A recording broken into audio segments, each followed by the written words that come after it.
The ancient secret to financial discipline was discovered twice, once in the marble corridors of Rome and once in the throne room of the wealthiest man who ever lived, and the version most people chose left them admirable but not free. Stay until the end of this teaching because a prayer is waiting for you there. Stoicism exploded across the modern self-improvement world for a reason that is deeply human. People are exhausted by their own reactions. Markets swing, careers collapse without warning, relationships fracture under financial pressure, and into that chaos walk the ghost of ancient Rome, composed, rational, unmoved. The Stoic revival did not happen by accident. It happened because millions of people were desperate for a framework that could hold under pressure, and so they picked up the letters of Seneca. They read the private journals of Marcus Aurelius.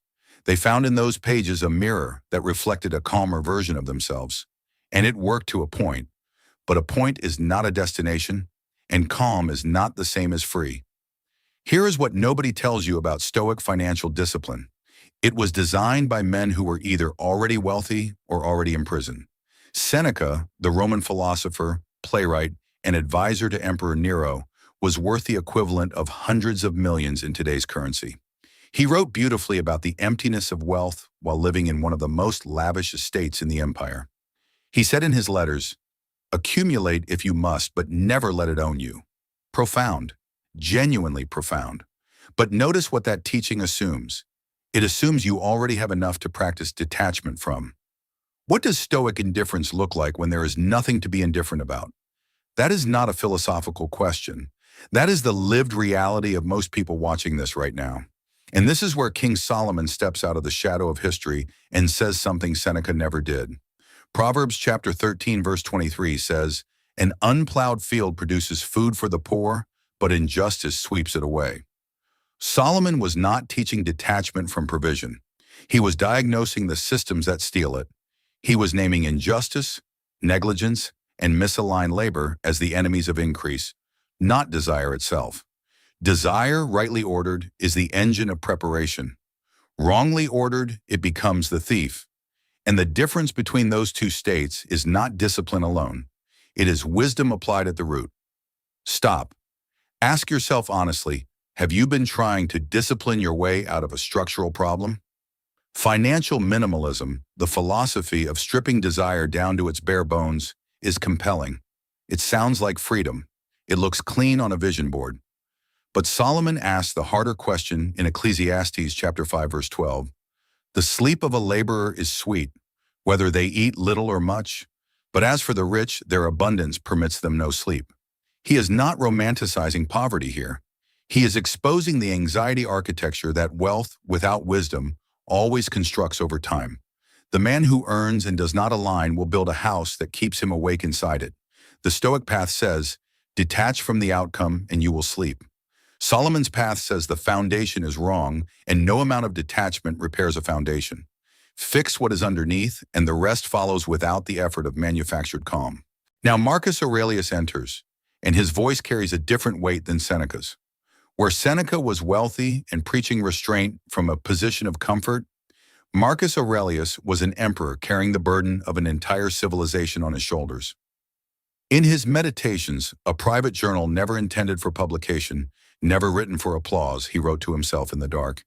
He wrote about material indifference not as a luxury, but as a survival mechanism for a man who could, at any moment, be consumed by absolute power. His discipline was real. His self-examination was rare. The Stoic world produced no more honest student of the inner life than him. And yet there is a question that surfaces repeatedly in the margins of his thinking, never fully answered. If all material things are indifferent, if provision is merely a preferred neutral variable, then what exactly are we building toward? What is the covenant behind the discipline? He reached the edge of that question and found no ground beneath it. Solomon had already mapped that ground centuries before. This teaching is landing somewhere specific right now. You can feel it pressing into something real. Drop a comment and tell us where in the world you are watching from. This wisdom is crossing borders, and we want to know where it is reaching. Go to the ant not as a poetic suggestion, as a direct command issued by the wisest man in history. Proverbs chapter 6 verse 6 says it with an impatience that feels almost personal. Go to the ant, you sluggard. Consider its ways and be wise. Solomon did not say, observe the hawk. He did not say, study the lion. He pointed to the smallest, most overlooked creature in the field, the one nobody writes motivational content about, and said, that is your financial teacher. Watch it. It stores in summer. It prepares without being told, without a manager, without a performance review, without a quarterly target handed down from above. It simply reads the season, sees what is coming, and works. This is delayed gratification, not as a psychological exercise in willpower, not as a personality trait of the naturally disciplined, but as a form of prophetic vision. The ant does not defer consumption because it has conquered desire. It defers consumption because it has already seen winter in the structure of summer's abundance. That distinction changes everything about how you approach financial preparation. You are not white-knuckling your way through restraint. You are building because you can already see the season that is coming. Here is a picture of what this looks like in practice. Two men are earning exactly the same income this year. The first has read his Stoic philosophy carefully, detached admirably from the craving for more, and lives a life of measured minimal expenditure. Peaceful, internally stable. But when the season shifts, when an opportunity arrives or a crisis strikes, he finds himself standing still because his minimalism was never attached to a vision. It was attached to a philosophy of less. The second man had also resisted the craving for excess. The difference is that his restraint was not rooted in detachment. It was rooted in preparation. He had been reading the season the way a farmer reads the sky. He had reserves. He had a plan already forming before the moment arrived. So when the moment came, he moved. Not from panic, not from luck, from position. Solomon's own wealth illustrates this principle at a scale that still staggers careful historians. At the height of his reign, he received approximately 25 tons of gold per year in tribute alone, before trade revenues from his merchant fleets operating across the Red Sea, before the commercial output of his copper mines at Geber, before the gifts brought by vassal kings who sought his counsel. One single visit from the Queen of Sheba included a tribute of over 4 tons of gold, together with spices and precious stones, the biblical text says, were beyond any previous measure. This was not fortune passively received. This was the harvest of a man who had spent decades aligning wisdom with action, covenant with strategy, divine favor with disciplined, patient preparation. He did not stumble into abundance. He built toward it with the full weight of his calling. Marcus Aurelius wrote in his Meditations that a man should behave at all times as though he might be called upon to give a complete account of himself. Solomon would agree and add that the account will include what you did with your season of summer when it was given to you. If this wisdom is sharpening something inside you right now, give this video a like. Let it reach someone else who needs this word today. Solomon's paradox is the most dangerous truth in all of ancient wisdom literature. Dangerous because it dismantles the very thing most people are silently building their lives toward. The man who possessed more than any ruler before or after him, vineyards, reservoirs, herds, silver, gold, the music of a court assembled for his pleasure, houses built to architectural standards that historians still marvel at thousands of years later, that same man sat down and wrote what no prosperity teacher will ever print on a motivational canvas. Ecclesiastes chapter 2 verse 11. Yet when I surveyed all that my hands had done and what I had toiled to achieve, everything was meaningless, a chasing after the wind. This was not depression speaking. This was diagnosis. Solomon was not collapsing under the weight of failure.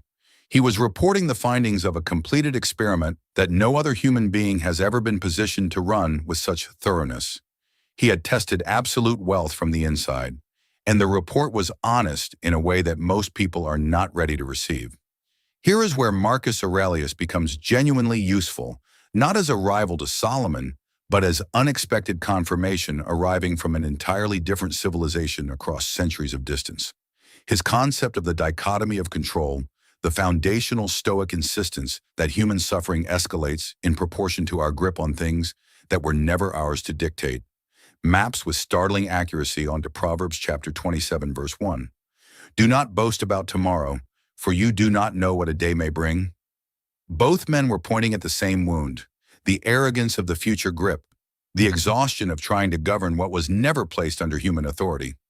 Where they part ways is in what comes next. The Stoic releases the uncontrollable and returns to equanimity, a closed loop.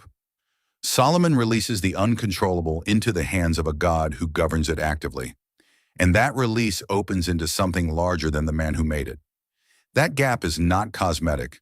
You feel it most in the moments when philosophical stability is not enough, when you need direction, not just endurance, when the market has shifted and your portfolio needs a decision by morning, and calm observation is not a strategy.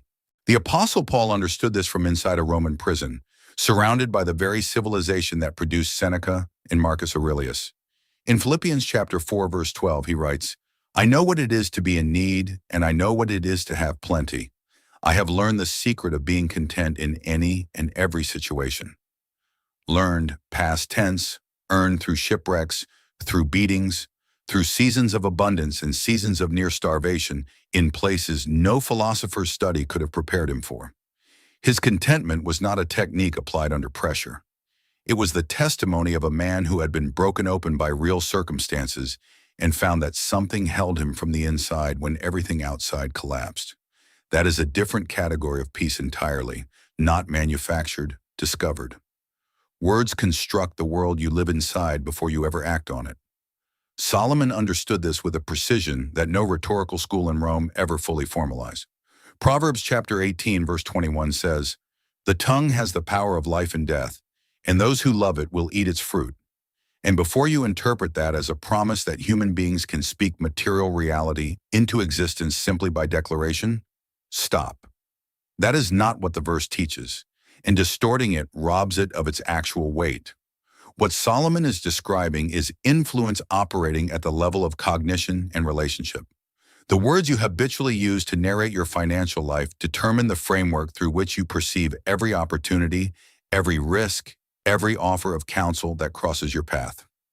The man who has spent 5 years declaring that nothing ever works for him financially has not simply been pessimistic. He has been constructing a cognitive architecture that filters out the evidence contradicting his own narrative. His words shaped his attention. His attention shaped his decisions. His decisions compounded over years into a life that confirmed what he had been saying all along. That is the real and measurable power of the tongue in economic life, not magic architecture. Here is what most people quietly overlook about stewardship. Jesus Christ addressed it with a precision that reframes the entire conversation in a single unhurried sentence. In Luke chapter 16, verse 10, he said, "Whoever can be trusted with very little can also be trusted with much. And whoever is dishonest with very little will also be dishonest with much." Character does not upgrade automatically with the amount. What you do with $10 in a quiet month is exactly what you will do with $10,000 under pressure, unless you are intentional about building the pattern now at the small level before scale reveals every flaw with nowhere to hide. So what actually bridges Rome to Jerusalem? Both Seneca and Solomon recognize that the undisciplined relationship with desire quietly destroys accumulated provision from the inside out. Seneca's letters are full of warnings against the man who earns well and spends like he is trying to outrun his own emptiness. Buying comfort that never settles, accumulating things that never satisfy, mistaking motion for peace. Solomon approaches the same reality from a different angle entirely. Proverbs chapter 21, verse 17, and almost nobody preaches this verse, says, "Whoever loves pleasure will become poor. Whoever loves wine and olive oil will never be rich."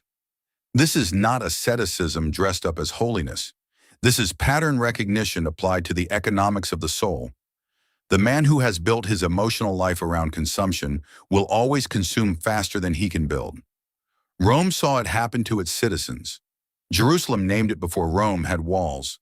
The pattern has not changed, and no productivity system resolves it until the emotional root is addressed directly. No one can serve two masters. Jesus said it in Matthew chapter 6, verse 24, with a clarity that makes every before its weight. Either you will hate the one and love the other, or you will be devoted to the one and despise the other.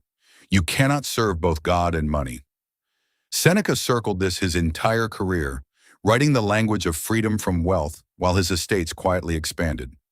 Marcus Aurelius wrestled with it from a throne, trying to keep power from hollowing him out through sheer force of Stoic will.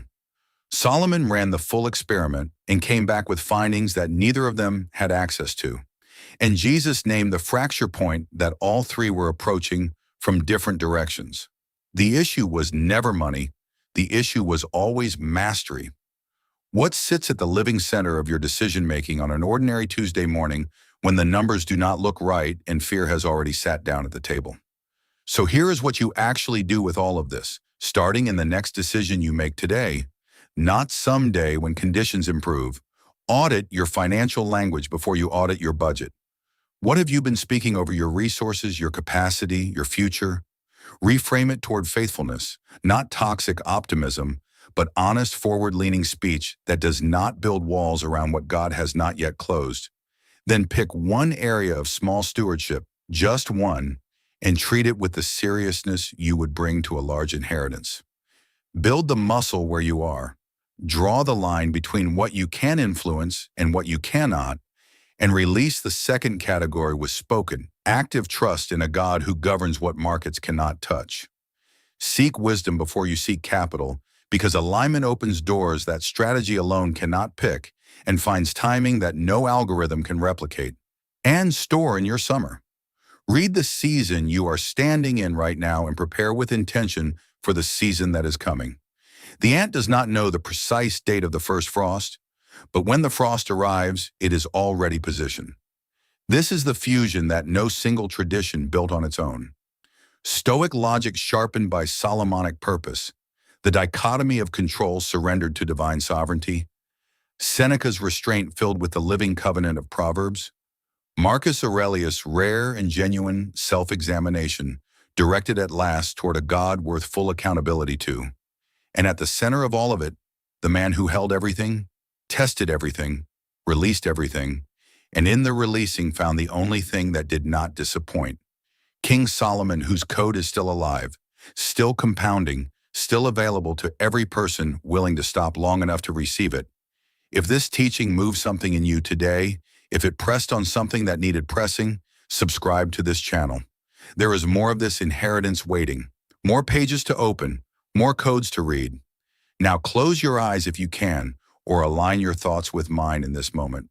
Father, we come before you carrying both ambition and confusion, both the hunger to build and the fear of losing what we have already touched. Grant us the wisdom Solomon sought, not merely to accumulate, but to steward with faithfulness. Remove from our hands the tight grip of anxiety and replace it with the open palm of trust. Let our words build the architecture of blessing and not the walls of limitation. Let our plans be formed in counsel with you before they are formed in spreadsheets and strategies. Guard us from the love of consumption that devours what patience could have multiplied. And let what we build here outlast our own names as testimony to your provision, not as monuments to our effort. In your name, amen. Go in peace and go prepared. If this ancient wisdom has shifted the way you view your wealth and your purpose, please subscribe and like this channel. We are unearthing the timeless principles that history tried to obscure. Start planting your future today. The next treasury of insight will be revealed soon.